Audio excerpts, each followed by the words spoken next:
Today, President-elect Joe Biden will be sworn in as the 46th President of the United States, and the world will be watching as he walks into multiple domestic and international challenges. President Trump leaves behind a mixed legacy in foreign relations, a different world than what Biden experienced as vice president 4 years ago. Now, the Biden administration must work to rebuild trust with U.S. allies and determine what needs to be prioritized to speed up America's economic recovery and restore its diplomatic missions. CBS News senior foreign correspondent Mark Phillips joins us now to help unpack the foreign challenges President-elect Joe Biden will face in the White House. Thanks for joining us, Mark. In your opinion, what is the biggest foreign policy challenge that the Biden administration is facing as he enters office? Well, I suppose the first part of the answer to that question is how long have you got?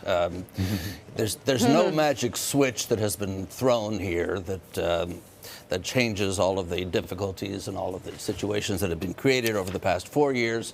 At noon in Washington today, all of the problems that have existed until now in the Middle East, with China, with Iran, with North Korea, with Russia, still exist, but there's a huge attitudinal difference here. There have been a number of messages expressed already today, and I'll read some of them out from the German president, Frank-Walter Steinmeier. He says that he's greatly relieved that Joe Biden will be inaugurated as president. That's a candid expression you don't normally hear from the houses of power across Europe. The European Commission chief, Ursula von der Leyen, says after 4 long years, Europe has a friend in the White House. America seems to have changed, questions like that. However, in places like Iran, Iran's President Hassan Rouhani says a tyrant's era has come to an end today, so they're looking for something different from a Biden administration. But perhaps the most candid comment of all came from the head of the government in Scotland, one of the devolved regional governments here in the UK. Her response from Nicola Sturgeon was cheerio to Donald. She said, "Don't haste ye back."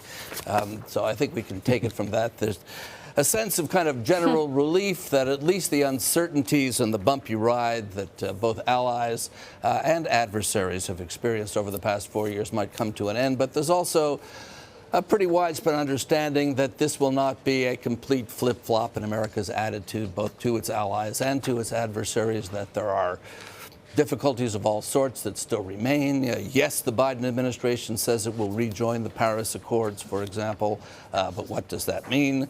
Yes, the administration says it will rejoin the Iran deal, the Iran anti-nuclear deal, but what price might Tehran ask for that deal to be reinstated, and what state is the enrichment of uranium in Iran at this stage? A lot has changed, and all of these will be challenges, of course, to an incoming administration. Really excellent, Mark, to have those thoughts from some of those other world leaders. And as you know, the president-elect will soon be calling on some of our allies to essentially put their faith in America.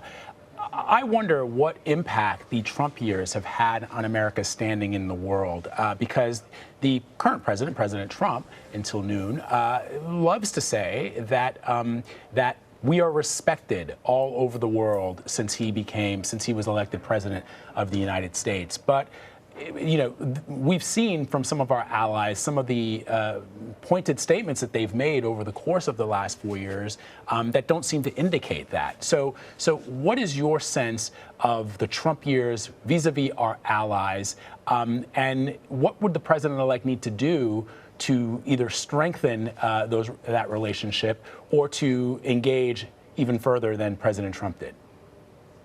Well, I think one of the reactions is something that's already been expressed, that they're expecting the allies, the Western European, the other American allies, are expecting a re-engagement of the U.S.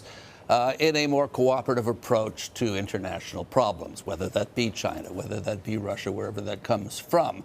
But at the same time, they're approaching that with a little wariness that has been learned, if you will, over the past 4 years. They consider Trumpism and the support for President Trump and the 70-odd million Americans who voted for him to have been a real thing.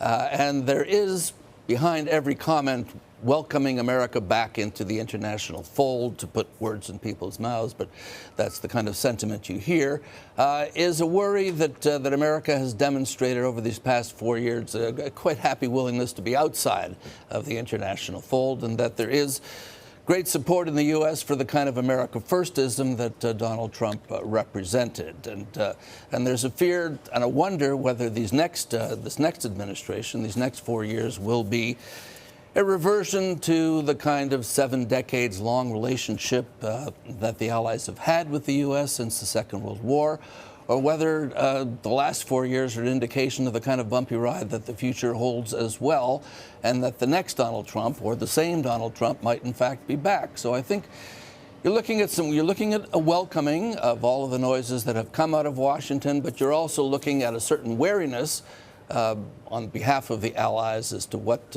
kind of role the U.S. will take, and that, of course, all remains to be seen.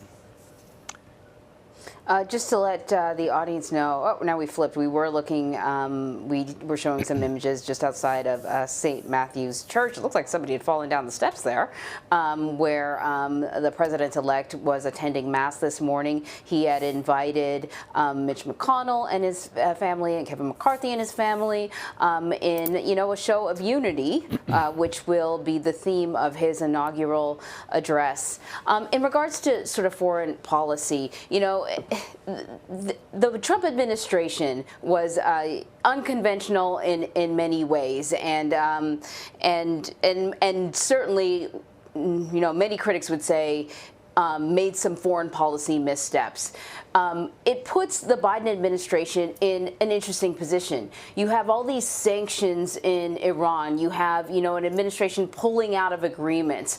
In a way, for Biden initially to sort of right things a little bit, he just has to kind of undo a few things that the previous administration did. And that is, in fact, his plan, I think, starting today. He wants to roll back travel bans that were in place. He wants to, as you point out,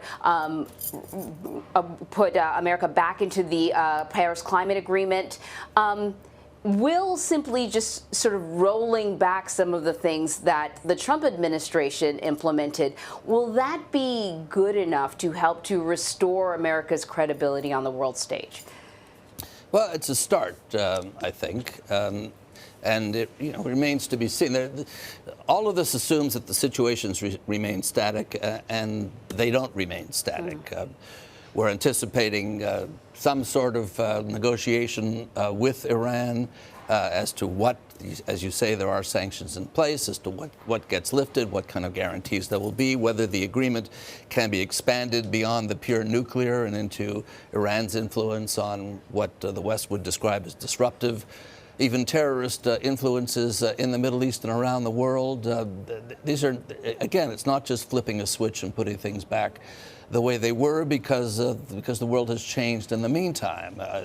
In terms of North Korea, for example, it's very much anticipated that perhaps the first foreign policy test will come from there. There are rumors of more missile tests, and North Korea now developing a missile with the capability of being launched from submarines, and that kind of thing. So, it's the old event steer boy. We don't know quite what will happen, but it's very likely that there will be some sort of test. Again, in terms of Paris, Paris was the climate accords. Paris was a statement of ambition. To keep the level of temperature rise across the planet to a certain level, 1.5 to 2 degrees centigrade. Mark, let me just point out that we're just seeing the outgoing Senate Majority Leader Mitch McConnell and the outgoing Transportation Secretary, his wife Elaine Chao, leaving, and I think everybody's wearing a mask, which is a good thing. So I'm trying to see if I can recognize folks as they come out of St. Matthew's Cathedral here in Washington D.C. But I did catch a glimpse of Mitch McConnell and Secretary of Transportation Elaine Chao. Sorry to interrupt you. That's right. Just to wrap up quickly on climate change, that whole agreement has gotten to the stage now where countries are having to make pledges as to how they're going to reduce their emissions down to their carbon dioxide emissions down to net zero, and people will be looking at the United States to see how they can do it. Dates, by 2050, by 2035, levels down to this and that level. People will be waiting to see just what it means for the U.S. to declare that it's coming back into the fight against climate change, and how much of an economic investment they're prepared to make for that. So it's a time of less uncertainty, I would say, than over the past 4 years, where the assumption has been obstruction and disruption from Washington. But at the same time, people are waiting to see just what this new administration will do on all these matters. We just caught a glimpse of House Speaker Nancy Pelosi. We also did catch a glimpse of the incoming Senate Majority Leader Chuck Schumer leaving St. Matthews. I didn't see the president-elect, so I don't know if he's still in there or if he might still be inside the church. But he is, as soon as he departs St. Matthews, on his way to the inauguration, where he will be sworn in as the nation's 46th President of the United States. So, Mark, one of the things, and we should point out to our viewers, that there was a fairly significant foreign policy win, and that was the establishment of relations between the State of Israel and several of Gulf countries and states that had historically not been friends of Israel, that the president's son-in-law, Jared Kushner, was able to push through. I wonder, because it's something that a lot of other presidents have attempted to do and were not able to do so. Is there an opportunity there for Tony Blinken, the incoming Secretary of State, to build on these relations with the State of Israel and some of the other players in the region? Well, we already know there will be some continuity involved. Mr. Blinken has already said that the embassy, for example, which the Trump administration moved from Tel Aviv to Jerusalem, will now stay in Jerusalem, and that will continue to be the case. The various agreements between Israel and the Gulf states primarily, do what they do to kind of lessen tensions across the region, but they're seen very much as an anti-Iran arrangement. It's all, the whole political scene in Israel is unsettled these days. The Netanyahu government has been establishing, or at least licensing, more settlements in the West Bank. Netanyahu's future, both legally, he's of course facing a court case, and politically, he's facing another election, has still to be resolved as well. So, I think in the Middle East, as with everywhere else, the ground zero is now, and things move forward from what has been created over the past 4 years, and where we go from here. But again, what we're not seeing is a retrenchment to U.S. positions prior to the Trump administrations. You're not seeing an embassy move back or out of Jerusalem. These agreements between Israel and the various Gulf states which the U.S. brokered will continue to endure, and we'll just have to wait and see where it all goes from here. We're just watching live pictures right now, Mark and Anne-Marie, of the pomp and circumstance as we await the President-elect of the United States, Joe Biden, along with Dr. Jill Biden and Kamala Harris, Vice President-elect, along with her husband, Doug Emhoff, to arrive there at the Capitol. Always a thrilling moment when you hear the band strike up the flourishes as they prepare to welcome the incoming president and vice president. It looks a little different because there are not, thousands and thousands and thousands of people there cheering. But I got to tell you, there's a bit of familiarity to it, to see those flags draped across the front of the United States Capitol, where only 2 weeks ago we saw flags of a very different type being brandished by insurrectionists, to see our United States military and the Marine Corps marching band there playing those flourishes as they prepare to, as the president-elect prepares to take to those steps where he will be sworn in, is kind of remarkable. So we'll probably be dipping in and out to listen, Mark, as we watch this. Mark Phillips, always great to have you. Thank you so much for your insight and your reporting and your analysis on this historic day. Thank you, Mark. Pleasure.